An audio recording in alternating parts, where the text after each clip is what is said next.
In this short video, I'm going to share with you the 14 most important questions you must ask when buying a property. Hi, my name is Lloyd. I'm co-founder of Property Master Academy and I've been an investor since 2005.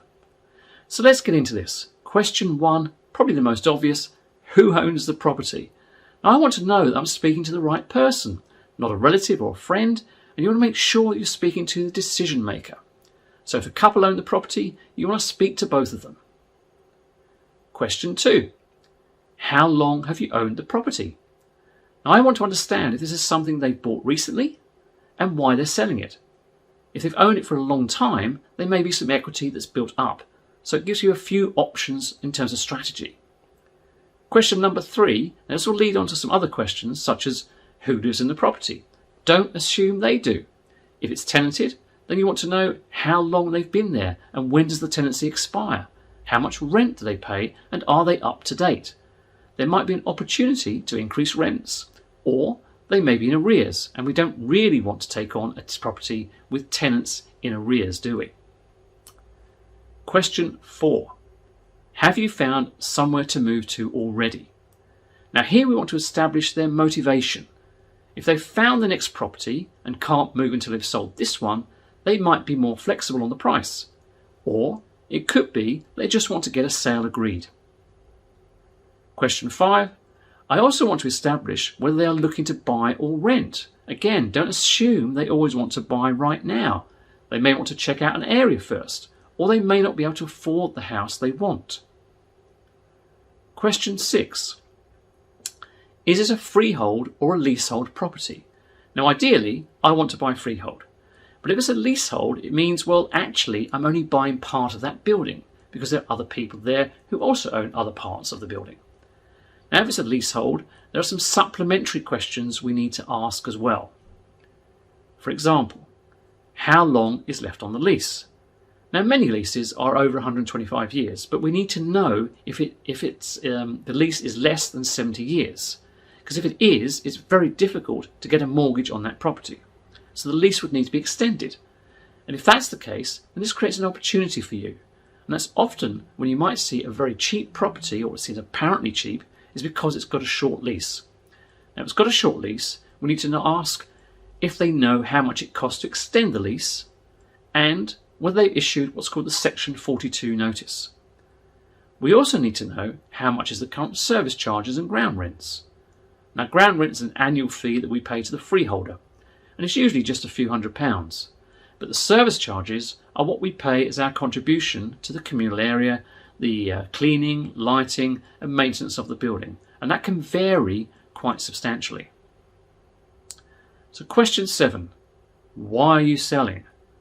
Now I want to try and establish their motivation for getting rid of this particular property. And from this leads a supplementary question if they're not selling to move home. Okay, that's interesting.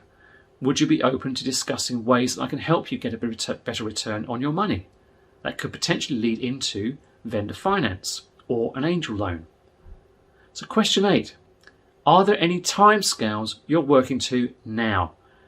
And this is really important because if they've got a deadline they're trying to hit, they're going to get more and more motivated as we get nearer to that date, and so may be flexible on the price or the terms of the sale.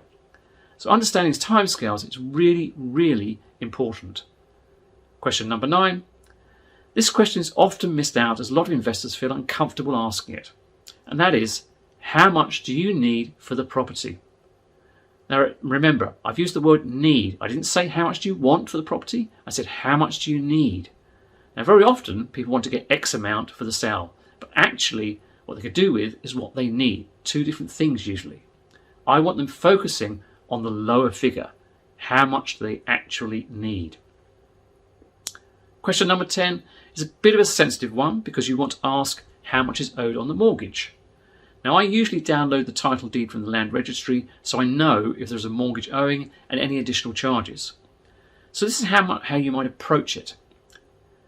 I see that you have a mortgage on the property taken out in and the date. So that I can help you, it would be really useful to know how much is still owing. And then silence, do not speak. If you've built up good rapport, they'll probably tell you, but they might also be a bit skeptical or ask why you need to know. So your response would be, Well, I'm going to look at various different ways of helping you, and I want to make sure we structure a deal that works for you and works for me. So I just need to get all the information so that I can make a proposal that works for both of us. Is that okay? On to question 11. This is one of my favourite questions. It's a really good way of you finding out if they would be open to a low offer or if they would be open to a creative offer such as a lease option. So here's the question you say. What's more important to you? Getting the property sold as fast as possible, so suggesting it's going to be a quick sale, which suggests you're going to pay less money for it, or making as much as possible as you can from the property. Now, if they say as quick as possible, it's probably going to be a lower cash offer. But if they say I want to get as much as possible from the property and they don't need the money now to move, because that's really important, then a purchase, lease option or vendor finance could work, where we can give them the full market price or maybe more. Question number 12. This question is much easier once you have built some rapport. What's the lowest you will accept and still be happy? And that bit on the end is really important because you want to show empathy. Remember, we want to find a solution that's good for them, but also, of course, good for us. Question 13. Now, this question works best when you're doing a viewing around the property with an agent and the owner happens to be there. Now, most agents don't like you speaking to the owner because they think somehow you're going to try and cut them out of the deal, which, by the way, we'd never ever do, because if an agent has bought a good deal to me, I want to make sure they get paid their commission, because I want them to bring the next deal and the next deal and the next deal and so on. So I'm not going to cut them out. Now, this one is called the Columbo Close after a well-known TV detective series from the 70s and 80s. Just as you're walking out the house, you stop and turn round, like Columbo used to, say just, "Oh, just one more thing." And you look directly at the seller in their eyes and say, "In case I've got a few more questions, can I have your phone number, please?" And smile. And guess what? 99% sure will let you have it, and they'll give you the number. Now, the agent might be there. It's just fine. You're not looking at the agent. They're not going to interrupt. They're not going to say anything because they'd look like a complete idiot if they did.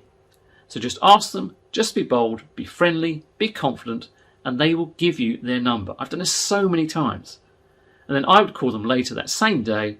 So you might say something like, "Thank you so much for showing me around the property. I'm interested, but I've got a few questions." This helps to start building rapport with them, and you can start seeing what kind of things might work for them. Finally, question 14, and the best question of all to ask at the end. This will get you more deals than absolutely anything else. Out of interest, do you have any other properties? Why do we ask that? Because the property you're looking at and talking about may or may not be a deal, but they might have other properties that are a deal and can work for you. I'm always telling our mentees to make sure they ask this question. So there you go. If you like this video, I'd appreciate a favour. Please smash the like button and put a comment about what you particularly enjoyed. That'd be great for me to see, get some feedback, and remember to subscribe to the channel. If you're not a subscriber already, click the subscribe button, because otherwise you might miss valuable videos like this one, and also hit the notification bell so you get notified when new videos are published. Coming up on your screen shortly, you'll see some videos that will help in your property journey. I hope you've found this interesting. Thanks for listening.